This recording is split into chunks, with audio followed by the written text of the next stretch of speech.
শেখ হাসিনা সহ বিশ্ব নেতাদের শোক, অন্তর্বর্তীকালীন দায়িত্বে ভাইস প্রেসিডেন্ট মোহাম্মদ মোকবার।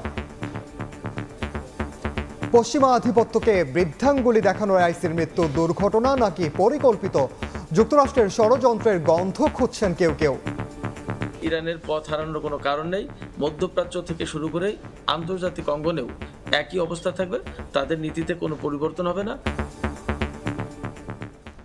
দেখছিলেন প্রধান শিরোনাম। সন্ধ্যার সময় সঙ্গে আছি আমি ওমর ইনান।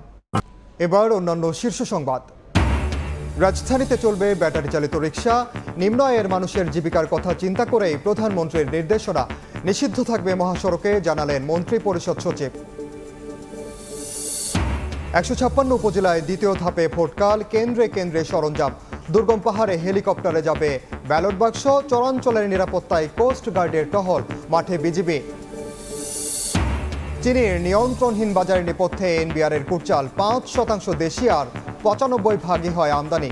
শিল্প রক্ষার নামে প্রতি কেজিতে শুল্ক 47 টাকা। এবং টি-20 বিশ্বকাপে সাকিব মাহমুদুল্লাহর ওপর আস্থা মাশরাফির, বললেন গ্রুপ পর্বের সব ম্যাচই জেতা উচিত টাইগারদের।